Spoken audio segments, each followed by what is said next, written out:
오늘 본문 말씀은 여호와께서 자기 백성을 구하기 위해 이 땅에 오실 것과 그리고 그날 이후 여호와의 통치 아래 있는 놀라운 새로운 세상을 그리고 있습니다.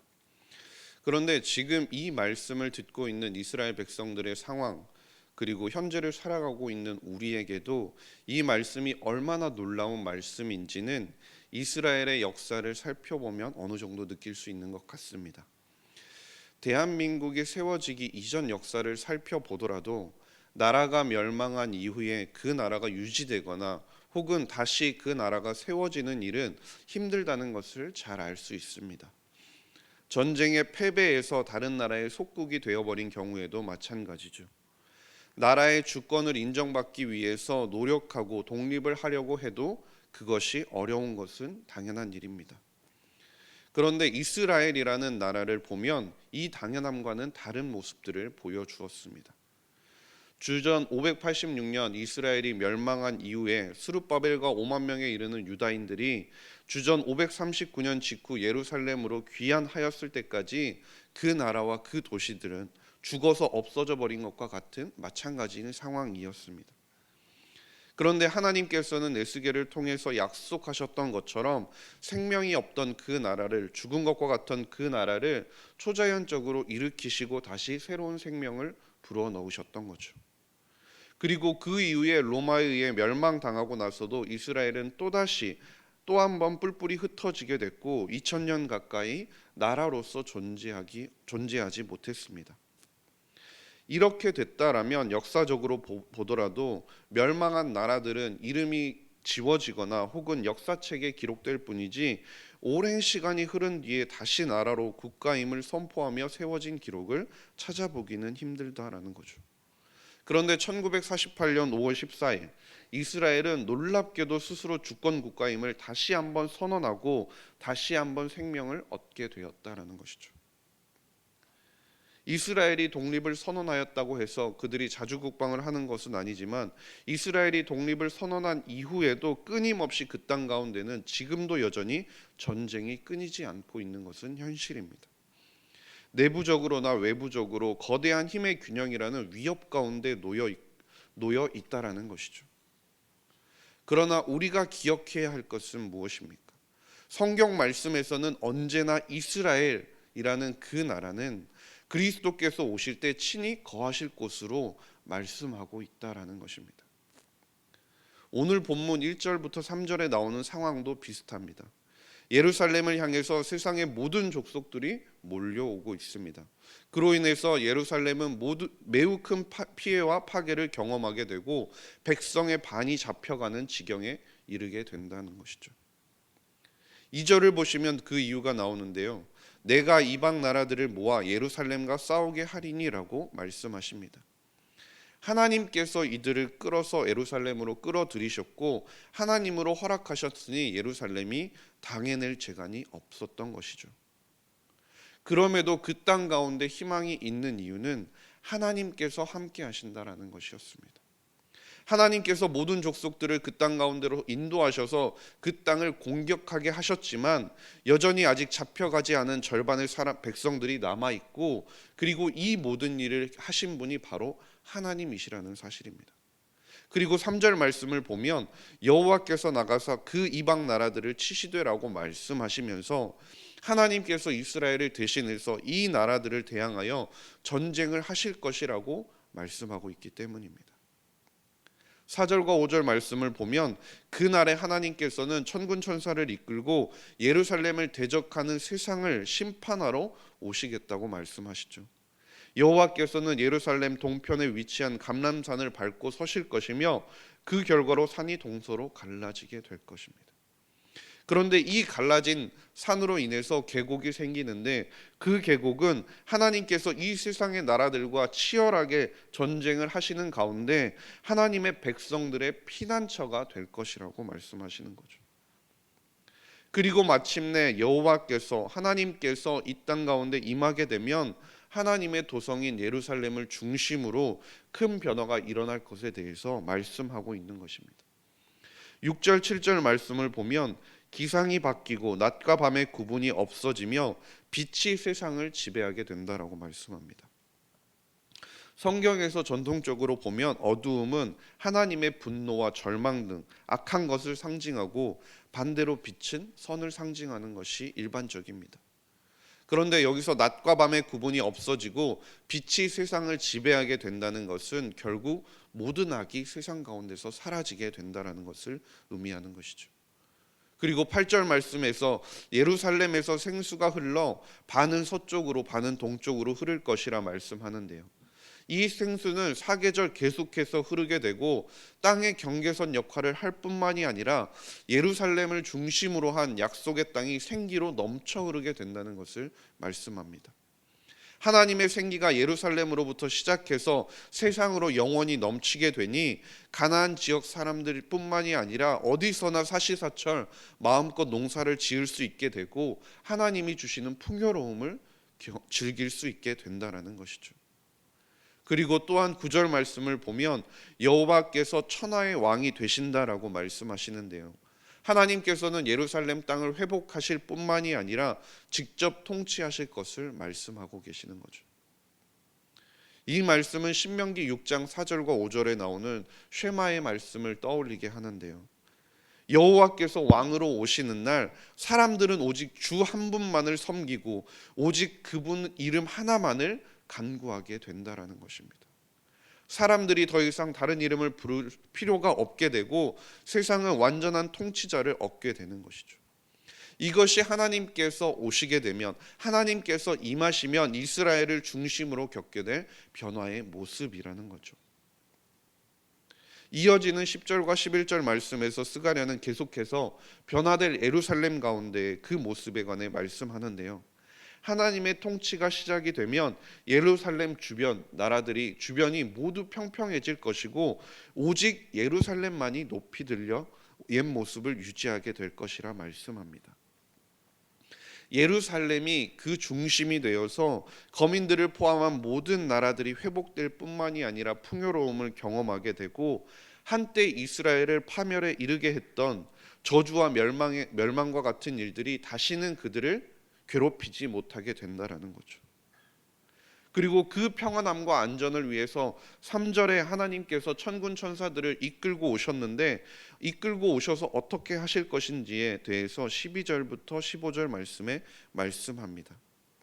하나님께서 그의 백성을 대적하여 침략하온 이방의 최후에 대해서 말씀하고 있는 거죠. 그 비참한 최후는 사람들뿐만이 아니라 그들이 이끌고 온 짐승들도 함께 비참한 종말을 맞게 될 것이라 말합니다. 그들이 당하게 될 열방의 최후가 얼마나 비참한지 이스라엘을 공격했던 자들의 마음이 도리어 요란해질 것이고 적군의 진영에 혼란이 일어나서 서로 죽이는 일이 벌어지게 된다고 말씀합니다. 이방인들의 손에 당하기만 했던 유다 사람들도 반격을 시작하게 되고 하나님께서 함께 하시니 승리하는 것이 당연해지고 적군들로부터 많은 보화들도 얻게 될 것이라 말씀하시는 거죠. 2절 말씀에서 나왔던 열방으로 인했던 예루살렘이 당해야 했던 고통스러웠던 모든 상황들, 그 모든 상황들이 하나님께서 그들을 대적하여 싸워주심으로 말미암아 그 모든 상황들이 반전되어지는 것을 우리에게 보여주고 있는 것입니다. 그렇기 때문에 이스라엘 백성들이 하나님의 자녀로서 소망을 품고 살아갈 수 있는 것이죠. 아무리 현실이 어렵더라도 지금 상황이 눈에 보이더라도 좌절할 필요가 없다라는 것입니다. 스가랴는 이스라엘의 미래만 말씀한 것이 아니라 미래뿐만이 아니라 하나님께서 그렇게 대적하시고 나서 전쟁 가운데 살아남은 이방인들의 미래에 대해서도 말씀하십니다. 그들은 전쟁에서 패한 자들이 해야 할 당연한 의무를 치러야 한다라고 말씀하는데요. 그것은 매년마다 끊임없이 여호와를 찾아와서 제물을 드려야 하고 그분 앞에 엎드려야 한다라는 것이었습니다. 그렇게 하지 않으면 하나님께서 비를 내리지 아니하실 것이고 그렇게 되면 아무리 심지어 절대로 마르지 않는 나일강을 가진 이집트조차도 물 부족을 면할 수 없게 되고 그렇게 되면 그들의 생명이 위협을 받게 될 것이라고 말씀하기 때문입니다. 그리고 단순히 생명의 위협을 받는 것뿐만이 아니라 그들이 궁극적으로 하나님 앞에 나와서 그렇게 예배해야 하고 엎드려야 하는 이유에 대해서 20절과 21절 말씀에 말씀하고 있는데요. 20절 말씀을 보면 그 날에는 말방울에까지 여호와께 성결이라 기록될 것이라 라고 말씀하고 있고요. 21절을 보시면 예루살렘과 유다의 모든 솥이 만군의 여호와의 성문이 될 것인즉 제사 드리는 자가 와서 이 솥을 가져다가 그것으로 고기를 삶으리라. 그날에는 만군의 여호와의 전에 가나안 사람이 다시 있지 아니하리라 라고 말씀합니다. 구약 시대를 살펴보면 제사장들 가운데 여호와께 성결이라는 말은 대제사장의 관에 쓰여져 있던 말이었습니다. 그런데 이 여호와께 성결이라는 말이 성전에서 쓰는 도구뿐만이 아니라 가장 하찮아 보이는 말의 방울에까지도 쓰여져 있다라는 것입니다. 그것은 바로 6절과 7절 말씀에서 하나님께서 모든 것에 하나님의 빛이 비추어서 악한 것이 없어지고 선만 남아 있다라고 말씀하신 것처럼 하나님의 빛을 통해서 모든 것이 거룩하여졌다라는 것을 말씀하는 거죠. 하나님께서 이스라엘 백성에게 말씀하셨던 거룩하라라는 것은 결국 구별되어진다는 것을 말씀하지 않았습니까? 대제사장과 제사장이 구별되고 제사장과 레위인이 구별되고 레위인과 일반 백성이 구별되었던 것입니다. 성전의 기물과 일반 백성의 집의 물건들이 구별되어졌던 것이 바로 하나님께서 말씀하는 거룩하라라는 것이었다는 거죠.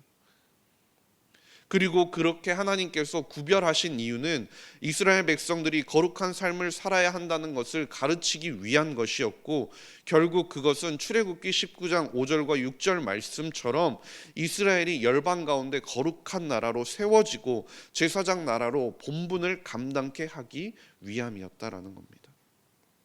이것은 이스라엘에게 주어진 특권이 아니라 하나님의 백성들이 진정 추구해야 할 바른 이상이 무엇인지, 바른 비전과 본분이 무엇인지를 가르쳐 주기 위한 것이었다라는 거죠. 이스라엘 백성들뿐만 아니라 부정하다고 여겨진 모든 이방인들 또한 거룩에 이르러 하나님을 섬기는 삶, 하나님 앞에 합당한 삶을 살도록 하는 것, 거룩이 하나님의 빛으로 말미암아 이 세상을 뒤덮는 것, 그것이 하나님께서 이루실 모습이라는 것입니다. 그리고 그 일을 위해서 우리는 하나님의 거룩한 백성으로 택함을 받았다라는 것이죠. 그래서 베드로전서 2장 9절 말씀에 이렇게 말씀합니다. 그러나 너희는 택하신 족속이요 왕같은 제사장들이요 거룩한 나라요 그의 소유가 된 백성이니 이는 너희를 어두운 데서 불러내어 그의 기이한 빛에 들어가게 하신 이의 아름다운 덕을 선포하게 하려 하심이라. 하나님께 택함 받은 백성, 그 백성에게 하나님께서 원하시는 모습이 무엇이냐고 묻는다면 그것은 바로 거룩이라는 것입니다. 하나님의 백성으로 부름을 받은 우리는 이 사실을 정말 바르게 깨달아서 세상과 구별되어지기 위해서 먼저 우리가 거룩한 삶을 살기 위해서 노력하며 애써야 한다라는 것입니다. 그리하여서 거룩한 삶을 살지 못하는 자들과 세상을 향해서 선한 영향력을 흘려보내서 그들도 하나님의 거룩함을 알게 되고 하나님이 베푸신 거룩한 구원을 체험할 수 있도록 하고 천국의 어떠함을 미리 맛보게 하는 그러한 복된 자세가 우리의 삶이 되어야 한다라는 것이죠. 정말 하나님께서 우리에게 주어주신 그리고 우리에게 보시길 원하는 그 거룩한 삶의 자세, 그 복된 삶의 자세로 살아갈 수 있는 저와 모든 성도님들이 될 수 있기를 주님의 이름으로 간절히 소망합니다. 기도하겠습니다. 하나님 아버지 감사합니다. 오늘도 말씀을 통해 주님의 마음을 깨닫게 하시니 감사드립니다. 세상을 살아감에 있어서 우리의 힘이 아니라 하나님께서 함께 하시며 모든 것을 할 수 있음을 고백하며 살아가게 하여 주시옵소서. 주님의 역사를 바라보며 우리에게 원하시는 모습을 기억할 수 있게 하시고 우리를 통해 세상 가운데도 주님의 거룩함이 나타날 수 있도록 애쓰며 힘쓰며 살아가는 저와 모든 성도님들이 되게 하여 주시옵소서. 감사드리며 모든 말씀 우리 구주 예수 그리스도의 이름으로 기도드렸습니다. 아멘. 우리 주님 예수 그리스도의 은혜와 하나님 아버지의 사랑하심과 성령의 교통하심이 하나님의 백성들 가운데 함께 하시기를 간절히 축원하옵나이다. 아멘. 이 시간 함께 기도하